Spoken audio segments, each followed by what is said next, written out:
Okay, everybody, thank you for joining me. Today we got an interesting quickie video. I did not attend. I did not intend to shoot this video today. I was doing some quick work on some stuff I wasn't happy with, and I was gonna head over to Brooker's Hobbies real quick and down to Hobby Lobby actually. And I said, you know what? I got to shoot this video because to me it was important, and I want to pass along um, maybe what you guys will find may or may not find interesting. Let me put the camera on the tripod if you guys bear with me for a second. Okay. Um, it looks like maybe I haven't progressed or maybe progressed very little. And excuse me, guys, I'm not sitting down. I'm standing up for this one. The tripod, the lights, everything's all set up, so I kind of have to do this. So if I get out of shot or something, because I shoot straight through, no editing, forgive me. If it's really bad, I'll just reshoot it. But I know I'm in focus in this area. So mainly the cab, the diamond reel was way, way, way forward than where she looks right now. I actually had the cab all done. Interior put in, windows put in, mirrors on, everything except the running lights and the horns on top. Save those for last so they don't bust off. And uh, I was not happy with it. So what I wanted to do, I was not happy. I'm never happy. You guys have heard me say this, and I'm not bad mouthing any manufacturers. I do not like the mirrors, the side mirrors they give us for these kits. They're nice, and with a lot of work, you can clean them up real nice. But to me, they're still plastic, and they look too fat. So once again, I disassemble the whole cab. I pop out the interior. I pop out the glass, and I went ahead and I cleaned up the AMT plastic mirrors, and I didn't like the way they looked, so I tossed them. Then I went ahead and got Revell plastic side mirrors off of a big rig kit I got back here. I fixed them up, shot them with Alclad. Still didn't like them, I tossed them. The only thing I kept from those mirrors was the actual mirror housing itself. I actually have a light now by the camera, so let's get that in focus. So I kept these. I added the reflective material for the mirror type thing. And the idea was keeping these guys and making my own mirrors out of brass. I soldered some brass rod together. Oops, excuse me, I dropped that. But remember, no editing, just straight through. That I was happy with. They're strong. You can hit them, lean against them. The antenna's made out of stainless steel wire, and they hold their shape. And you're not gonna bang them up or mess them up down the road by handling. However, and I installed them on the diamond reel. However, the diameter and the rod I use for this particular setup, I'm happy with. But once I hit it with, to me, a primer, then a black, then a black clear coat to give it a glossy finish, so the Alclad products could work, and then I hit it with Alclad. You're talking about 4 or 5 coats of different product, and to me, to my eyes, the mirrors, the wiring got fatter. Maybe I'm nuts, which I'm pretty sure I am, but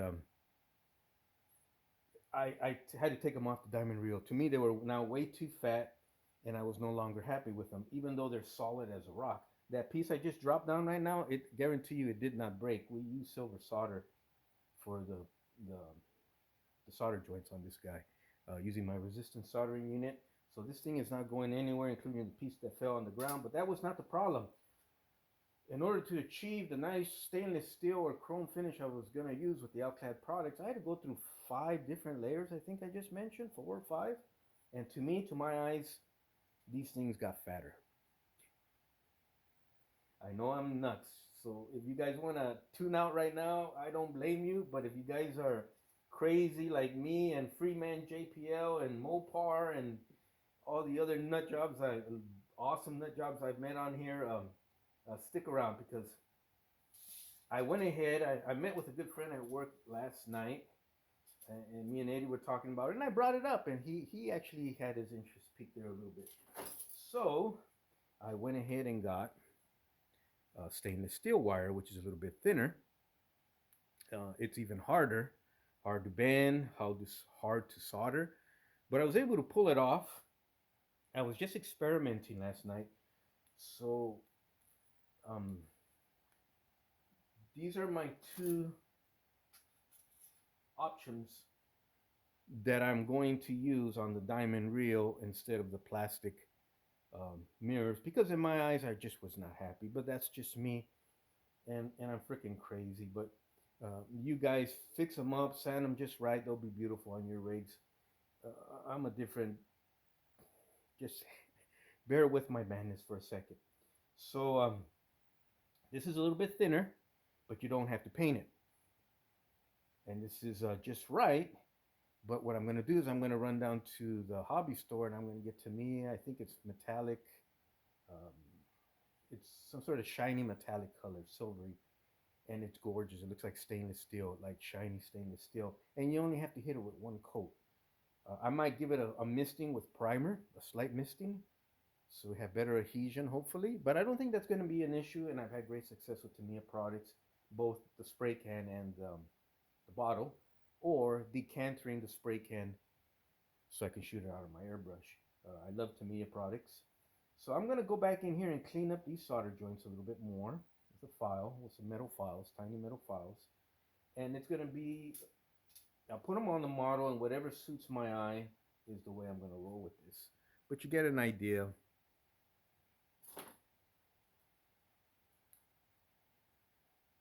Bear with me, guys.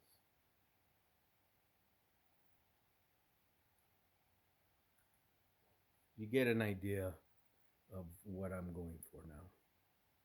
And oops, that fell on the ground, but I guarantee you, because it's silver soldered, it's not broken. It's fine.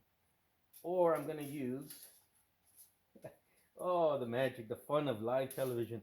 I feel like I'm one of these guys on early television, like in the late '40s, where it was just anything goes. But there you go. That's the stainless steel version. Of course, this is not the position where the mirror is gonna go on the finished product. Shoot, do I have to reshoot this whole video again? There we go. But you get the idea. Anyways, there you go. I hope this is coming out on camera because I'm doing this not looking at the screen. There we go. Forgive me for that, and I gotta look into editing software and at least on my phone, some sort of app. If I'm gonna do these videos and I'm passing along information, um, I am the models deserve a little bit more professionalism, but that includes, and especially me, in terms of what I have been doing for entertainment as opposed to where we're going.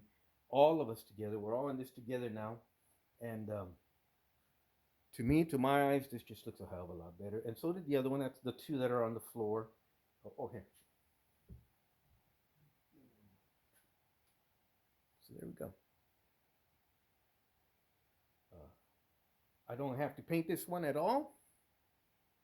I'm going to give this one coat of rattle can. I'll decanter it, and that's it. So they're not going to get fat in my eyes. Another issue why the diamond reel has not progressed is you guys are going to laugh about this one. Is I took out the windows from the cab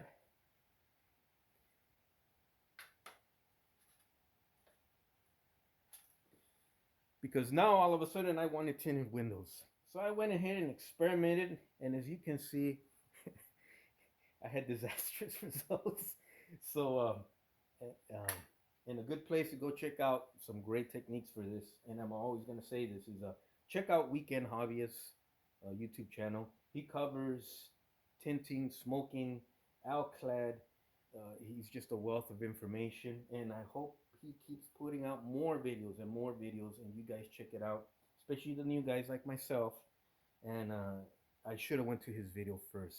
Anyways, I had to order a new window, and in my unique wisdom, I decided to put real tinted windows, the film on there, from you buy at the auto parts store. Well, that came out disastrous also. And because I used metal mirrors, they were actually mounted on the diamond reel by then, poking into the drilled out holes into the cab. I scratched the living daylights out of. And that's deep, man. Nothing's gonna save those.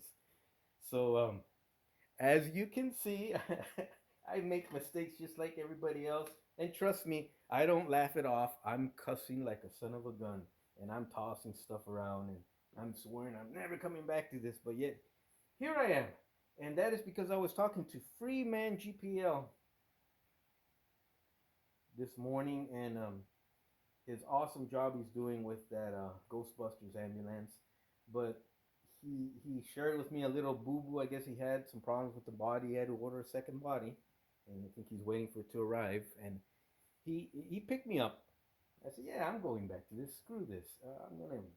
There's another problem here, and this is why I kind of was like, I gotta walk away here, and I'll share it with you. Is this gonna come out on camera? Yes, sirree. I hope so. Okay.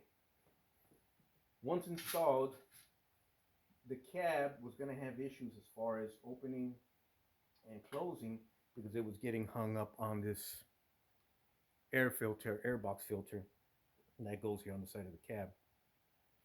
If you move it too far back, I'm looking through the camera. Okay, if you move it too far back, then in theory the doors don't open. Of course, the doors don't open on our models, but it would look odd to me. If you move it too much forward, well, now you're not going to get the hood to pop open and close at all.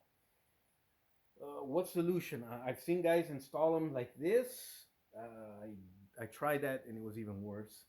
So what I came up with is the air filter box is installed with a big round styrene piece back here that fits into this round hole drilled out by AMT or drilled into the model, the molds by AMT. So what I'm gonna do, and I'll do this on camera, is I could either put a magnet in there or have it so it just comes on and off when I open and close the hood and then put it right back. That would be the last resort, and I kind of didn't like that. So what I came up with is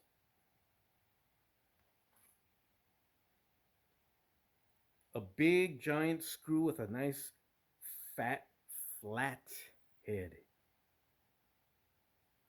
So the purpose of this is you put it into the back because of that flat fat head back there.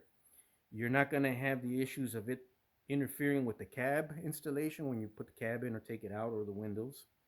And because it's nice, big, and wide, it won't pop out through the hole. So the theory is going to be this, and we'll do it together here on live TV. Remember, I'm that teacher, the cool science teacher, that we're going to do experiments. Crash or burn or successful, it's all going to come out right here on YouTube just for you guys. Just for you guys' entertainment. So I drilled out a hole in back of the airbox filter. Nice tight snug hole. So this will bite into there really snug. And I'm not going to be turning this thing off and on like a TV, or the keys on your car. Once in a great while, when I have to move it to open the hood or close it to display it, you just are going to have to turn this guy just slightly. Open your hood, return it to its position. You want to close it, just turn it slightly, close your hood, and return it to its position. That was the whole theory. Are you guys ready? Let me widen the shot a little bit so we can capture all the fun. So you guys ready? Yes? Okay, let's do this. Okay, here we go. So I went ahead and pre-drilled out the hole. I'm going to put it in the hole in the position. It's going to float, so I'm going to hold it there with my, let's do it like this. We'll put the screw in first. I hope it's going to match. I put the screw in first, thusly. The new lady I'm dating right now is a retired school teacher, so she corrects my proper grammar all the time. So I inserted the screw in there thusly, whatever. It protrudes out a little bit. We match out the holes like that and grab it. So now we're kind of locked in like that. Let's tighten that screw.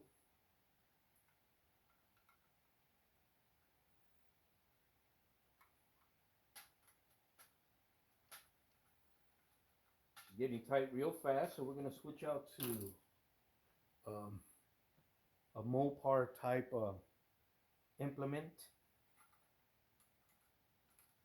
If you guys ever check out Mopar Nuts YouTube channel, the guy's hysterical. The guy's freaking phenomenally hysterical. I love him, man. And but remember, this is a science experiment. Crash or burn. We're gonna see it all happen right here on live YouTube TV. And I hope I'm capturing it on camera here properly. If I go like this. Pretty crude for such a delicate model, or the finesse, or, you know. Okay. Holy smokes, my theory, and that's basically what it was, an idea and a theory. And Freeman JPL, you kind of inspired this morning with our little back and forth. Check out Freeman JPL's YouTube channel. I love his energy and his use just toxic, not toxic, just it's he's having so much fun, and his finished products come out great. And his energy, he picked me up this morning because I wanted to throw this in the garbage because of those problems I just mentioned. Not anymore. Look at that. Freeman JPL, check that out. Oh, almost knocked over some lights here. Anyways, no editing. We're live TV, just like TV from the pioneer early days of TV. All right, let's zoom in real tight and see if this is gonna work. I'm gonna turn up all sorts of lights here so we get it. All right, class, are we ready? Put it right here. Remember, the hood catches. It won't open or close because that box is in the way. So my solution, and this is great because use your brain, use your imagination. Don't be afraid of anything. Come up with ideas. If you make a mistake, you can always come back. It's just plastic. You can fill it in and fix it and sand it, and you're good as new. So I want to open and close the hood. I just twist it like that. The hood now opens and closes. I get the hood in the position I want, show it off at a show or something, or to one of my cool uncles. I just close it right back. And that's nice and firm. There's no wobbly to it or nothing. I'm never going to turn it around, and it's not the ignition on my truck. It's just enough for the hood to clear and close, and then I put it back. With that big giant screw back there, if you guys can see that sucker ain't going nowhere. It's flat, it's big, it's not going to interfere when I install the cab. And the Diamond Rio project, the Marilyn Monroe Diamond Rio project, now can go forward, hopefully. But you guys have seen all the stuff I've done to her.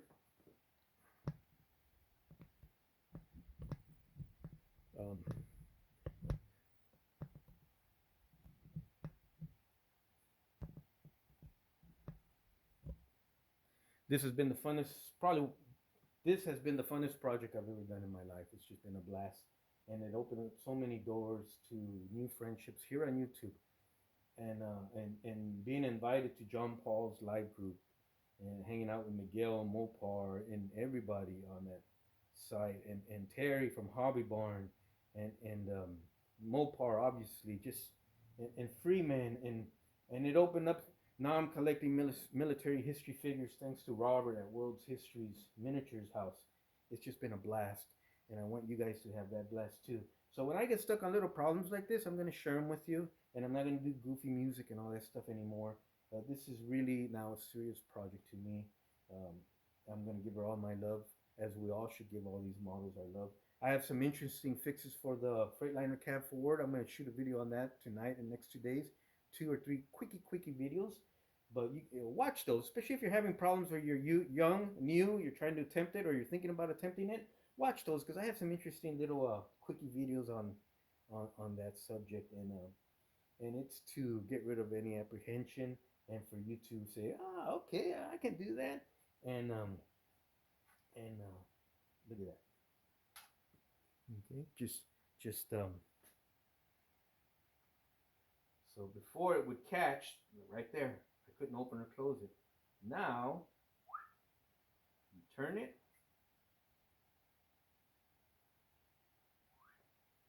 and you return it. I'm going to tighten it just a little bit more because it's a forever remedy. And just real quick to show you guys, we're gonna cut it loose right about here. Um, when I was installing these resin bucket seats onto my cab interior, and they look pretty cool. Um, you heard the story where I drilled all the way through and I made a big, there it is, made a big hole in the center of that seat. So I won't say it looks like a toilet, but oh, let me do this again. Sorry about that, guys. But you know, there's the hole I drilled through the resin seats, and man, I was cussing up a storm and everything. And then I saw the products on eBay. The gentleman sells these these little tiny UPS parcel packages. So I got the parcel package. No, I can't get it out. Okay. I crazy glued it or super glued it onto the seat there. And voila, right? Wrong. This morning I was adjusting something and my finger, I put it in with crazy glue, and I've said it many times, I can't stand crazy glue. So I barely touched it and the thing just popped off and flew like if it was mounted on a spring. I hate crazy glue. So we're gonna put that back at a later time when I'm working with my 5-minute epoxy. We'll put it on with epoxy along with all the other features on the diamond reel. And I just can't stand crazy glue, but that's me. That's the only manufacturer I am gonna badmouth, and I'm probably doing it wrong, but at this point I really don't care, man. I love the 5-minute epoxies and the other products by Bob Smith Industries. But there you go, a quickie video. I hope it helps you. Let me come around here. I hope it helps you like it helped me. Don't be afraid to think out of the box on your own. Look for solutions. Um, there are solutions for everything. Always contact me if you have any questions. If you can't get a hold of me or I'm not the covering that topic or can't get back to you, contact any other modeler on the YouTube channel. Um, check out Haywood Plains website and his wonderful out of the box thinking where he fixed the steps on the AMT cab over unit. I'll end it here. You guys take care. Have a blessed day. Kaden and Keely, I love you. Give those dogs a big giant hug for me. And you guys are all awesome. You guys take care.